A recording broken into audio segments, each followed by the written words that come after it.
Bismillahirrahmanirrahim. Assalamualaikum warahmatullahi taala wabarakatuh. Saya bernama Muhammad Faris bin Muhammad Fazil. Nombor kad matrik saya adalah 10 DLS 20F1004 dan bersama rakan saya iaitu Muhammad Zuhadi bin Mustafa, iaitu nombor kad matrik dia adalah 10 DLS 20F1017 dan rakan kedua saya adalah Muhammad Haikal Daniel bin Muhammad Aimi, iaitu nombor kad matrik dia adalah 10 DLS 20F1024. Hari ini kita orang beri sedikit ulasan tentang salah faham terhadap Islam, iaitu Islam dianggap perganas. Okey, mari kita saksikan video ini.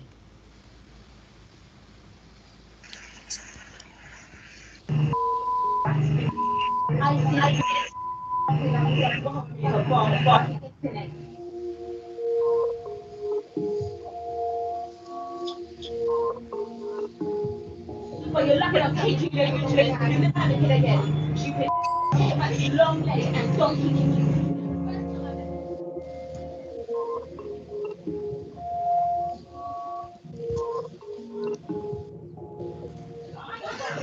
You're the devil! You're the devil! You're the devil!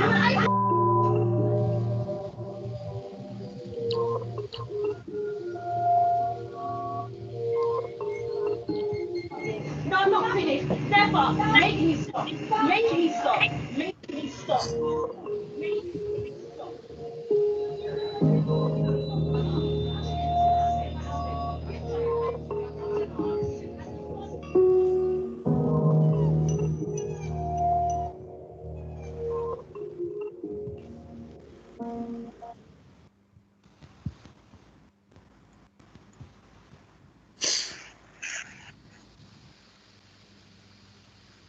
Okay.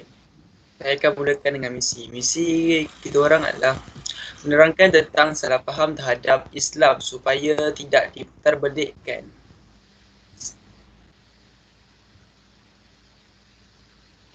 Next. Okey. Saya akan menceritakan sedikit pengenalan sebelum membawa kepada punca kesan dan langkah untuk mengatasi dia. Yang pertama sekali, kalau diikutkan dari segi bahasa, Islam adalah sebuah agama yang perdamaian dan menunjukkan teladan baik, tidak mengikut bangsa, agama dan kulit sekalipun. Kerana Islam tidak ada unsur rasis dalam seperti membuat dalam solat, azan dan sebagainya. Selain itu, tapi pada zaman teknologi kini, Islam dianggap sebagai agama keganasan kerana setengah yang mendakwa dia adalah Islam tapi telah membuat perkara yang dilarang oleh Allah Subhanahu Wa Taala. Seperti yang berlaku Islamic State yang dikatakan dia mendakwa dia adalah Islam tetapi dia tidak mengamalkan sekalipun secara keseluruhannya Islam dengan mereka memegang kepala orang bukan Islam yang membuat perkara yang dilarang oleh Allah. Dianggap sebagai agama yang rasis dan berganas di luar negara seperti Perancis, England dan di negara-negara yang majoritinya bukan Islam. Okey, seterusnya.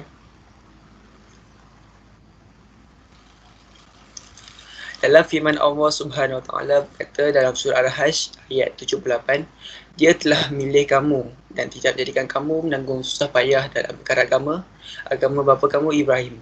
Ia menamakan kamu orang Islam sejak dahulu dan di dalam Al-Quran ini supaya Rasulullah menjadi saksi menerangkan kebenaran perbuatan kamu supaya kamu layak menjadi orang yang beri keterangan kepada manusia tentang benar dan salah.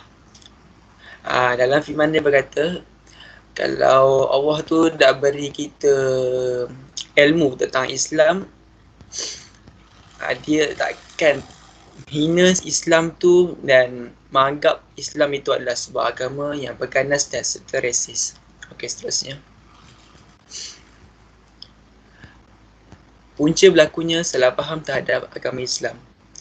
Mereka tidak pernah tahu tentang ciri-ciri ataupun amalan yang dilakukan dalam agama Islam. Seperti yang dikatakan dalam firman Al-Quran sebentar tadi, jika seorang itu tahu keseluruhan tentang ajaran as-sunnah yang dibawa oleh Rasulullah SAW, iaitu Al-Quran serta hadis, Mereka tidak menganggap Islam itu adalah sebuah agama yang dianggap sebagai berganas, resis, dan juga agama yang dikatakan membuat huru-hara di seluruh dunia. Okey, seterusnya. Kesan berlakunya salah faham terhadap agama Islam. Islam akan terus dianggap sebagai resis dan tidak mesra, juga akan terus ditindas di dalam negara luar.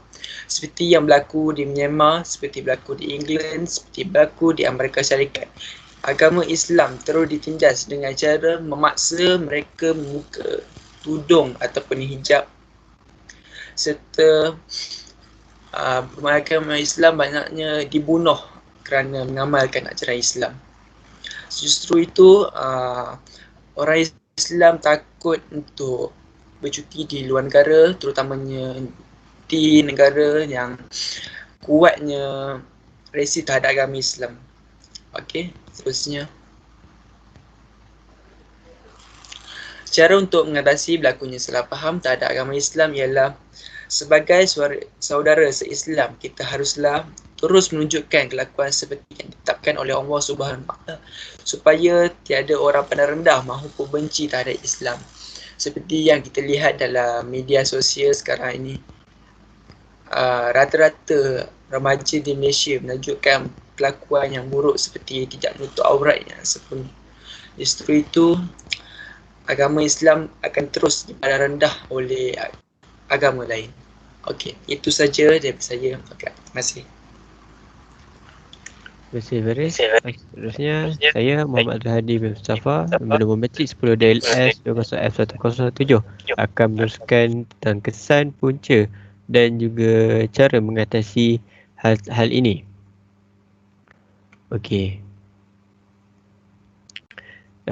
Di skrin sekarang ini adalah petikan akhbar daripada Utusan Malaysia, iaitu yang bertajuk Islamofobia di Perancis memuncak, yang diambil pada tahun 2020. Apakah punca Islam dianggap sebagai agama keganasan? Yang di sini saya dapat berikan adalah musuh Islam telah memutabelikkan fakta sebenar tentang Islam dan umat Islam menerusi sosial media. Seperti yang kita tahu, pada zaman sekarang banyak platform media sosial yang telah digunakan setiap orang. Hal ini dapat menyebabkan berita-berita yang tidak betul mengenai Islam mudah tersebar, dan fitnah terhadap Islam ini akan terus-menerus di dalam sosial media ini. Oleh itu, sosial media bukan sahaja memberikan banyak manfaat, tapi juga memberikan sedikit impak negatif kepada umat Islam juga. Okey, seterusnya adalah kesan terhadap umat Islam. Kesannya adalah menyukarkan umat Islam untuk menjalankan urusan kerja atau perniagaan di luar negara. Contohnya, seseorang individu Islam itu ingin membuat sesuatu perniagaan atau menjalankan perniagaan di luar negara, pasti akan ada beberapa individu yang resis akan agama Islam ini, yang merasa Islamofobia ini akan menyekat daripada individu tersebut untuk melakukan niat tersebut di luar negara tersebut. Dan ini menyukarkanlah kita punya segala urusan sama ada urusan harian ataupun kerja dan semualah di negara tersebut. Terutama sekali Perancis, kerana Perancis seperti kita tahu ada yang dulu mereka telah menghina Nabi Muhammad kita di bangunan, dan itu menunjukkan bahawa negara tersebut sangatlah resis terhadap agama Islam ini. Okey, yang seterusnya adalah cara mengatasi permasalahan ini. Caranya adalah umat Islam perlu menunjukkan cara hidup yang berteraskan Islam yang sebenar. Oleh itu, umat Islam perlulah menunjukkan akhlak-akhlak mulia dan budi pekerti yang baik kepada orang yang bukan Islam supaya mereka tahu bahawa Islam ini bukanlah agama yang melakukan keganasan, walhal Islam adalah agama yang menentang keganasan ini. Justru ini dapat membuka minda dan insya-Allah akan memberi hidayah kepada orang bukan Islam. Okey, itu saja daripada saya. Kita akan teruskan kepada Haikal Daniel. Terima kasih saudara Zulhadi. Okey, sekarang saya Muhammad Haikal Daniel bin Muhammad Haimi, nombor matrik 10 DLS 20F1024 akan menerangkan punca, kesan dan juga cara mengatasi untuk yang poin seterusnya. Yang kita dapat lihat di sini adalah berita mengenai tragedi Kesh akibat Islamofobia. Itu adalah orang yang membunuhnya dan dia rasa ingin membunuh lebih ramai lagi umat Islam yang ada di bumi ini. Okey. Seterusnya. Okay. Puncanya adalah Islamofobia, iaitu penularan budaya Islamofobia kepada masyarakat bukan Islam. Seterusnya. Okay. Sebelum itu saya akan menerangkan maksud Islamofobia ini terlebih dahulu. Islamofobia ini bermaksud takut, benci dan prejudis ke atas agama Islam dan penganutnya. Perbuatan seperti solat di tempat terbuka juga dianggap melakukan perbuatan yang mengancam masyarakat barat. Selain itu, Islamofobia juga dikaitkan dengan geopolitik dan perbuatan yang dilakukan oleh teroris. Perbuatan umat Islam juga dicurigai walau apa sahaja yang mereka lakukan. Okey, seterusnya.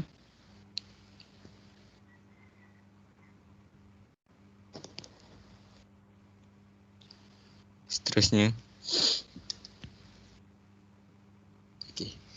Punca Islamofobia ini subur di barat adalah berkaitan dengan kenyataan pemimpin dan dasar negara yang menyokong ideologi anti-imigran dan ketuanan kulit putih.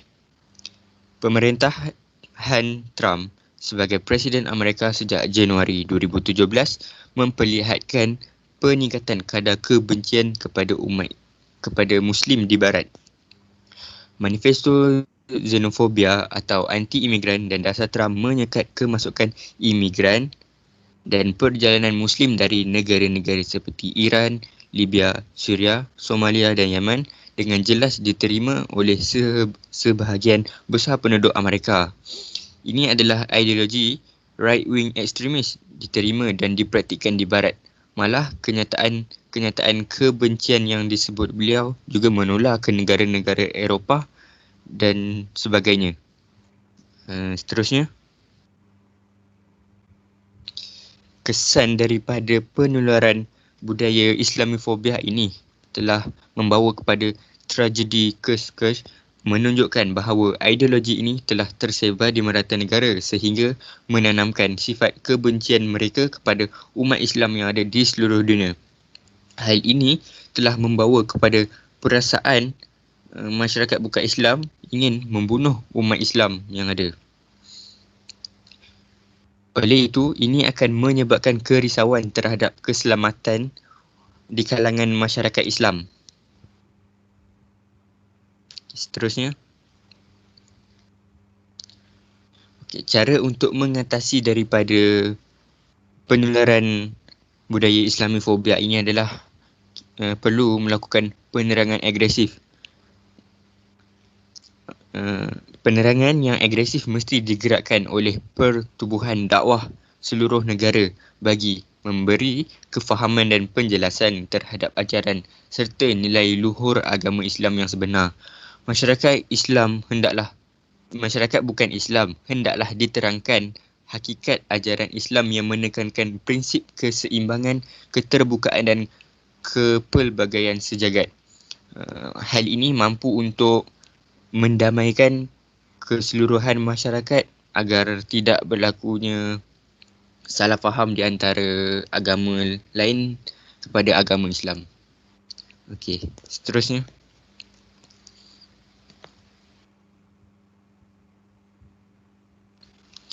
Jadi saya akan menerangkan tentang kesimpulan pula. Kesimpulan yang kita boleh buat ialah kita boleh mengambil pengajaran daripada kisah sejarah tatkala Islam datang ke Madinah. Islam mempersaudarakan dua kaum yang senantiasa bertelingkah, iaitu Aus dan Khazraj. Persengketaan mereka berpanjangan sehingga berpuluhan tahun.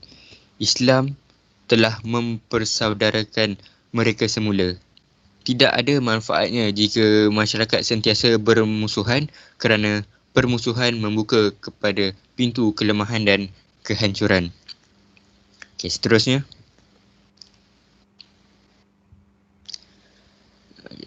Islam menentang segala bentuk kezaliman, penindasan, kekejaman dan keganasan.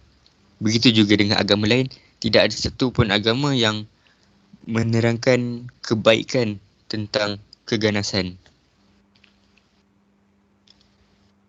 Okey, jadi itu sahaja daripada kami. Sekian, terima kasih. Saya harap apa yang kami sampaikan ini dapat memberi manfaat kepada sesiapa sahaja yang mendengarnya. Jadi itu saja. Sekian, terima kasih.